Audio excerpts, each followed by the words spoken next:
रूप रंग पहनावा मजहब बदल जाता था, मैं उस देश की नागरिक हूँ जिसे अपने भूगोल से पहले इस ब्रह्मांड का भूगोल समझ आता था। नमस्कार, मैं शगुन शर्मा नाथनगरी बरेली से आप सभी के समक्ष उपस्थित हूँ।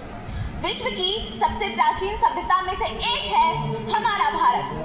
दुनिया का 7वां सबसे बड़ा देश होने के कारण एशिया में हमारे भारत की एक अलग पहचान है। आज हम चर्चा कर रहे हैं भारतीय संविधान के 75 वर्ष, उनके अधिकारों, कर्तव्यों और प्रगति की यात्रा। संविधान केवल एक शब्द नहीं, एक किताब नहीं, बल्कि हमारे देश, हमारे भारत की आत्मा है। और इसी संविधान से मिले अधिकार हमारी ढाल है, तो इसके कर्तव्य हमारी तलवार। कर्तव्य जो हमें महान बनाते हैं। 15 अगस्त सन 1947 को जब हमने स्वतंत्रता का आकाश देखा था, तब अंग्रेजों ने हमें घेर कर छोड़ दिया था। तब हमें खुद को संवरना था, संभलना था। आज 2025 में हम दुनिया की तीसरी सबसे बड़ी अर्थव्यवस्था बन चुके हैं। फिर चाहे वो अंतर्राष्ट्रीय मुद्दा हो, आतंकवाद जैसी समस्या हो या फिर कोरोना जैसी महामारी, हमारा भारत स्वयं नहीं बल्कि पूरे विश्व को एक साथ लेकर आगे बढ़ने का प्रयास कर रहा है।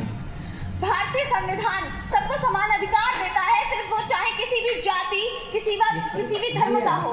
यही हमारे भारत और भारत के संविधान की खूबसूरती है। कैसा होगा जब कोई इतिहास के गर्व से उठकर सम्राट अशोक की तरह अपने जीवन को देश समर्पण की भावना से देखेगा। कैसा होगा जब कोई डॉक्टर APJ अब्दुल कलाम की तरह अपने जीवन से एकनिष्ठ रहेगा। कैसा होगा जब कोई डॉक्टर BR अम्बेडकर की तरह हमारे संविधान को बनाने की ताकत रखता होगा। दोस्तों, अगर प्रकृति का धनुष हम सब ने उठाया है, तो कुछ ऐसा होगा हमारा अपना भारत।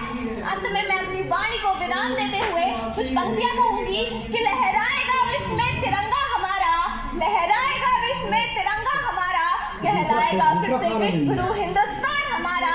उठा कदम, दिखा जज्बा, कर हौसला, फिर से रोशन होगा इतिहास हमारा, फिर से रोशन होगा इतिहास हमारा। धन्यवाद। जय हिंद, जय Bharat. Now I would like to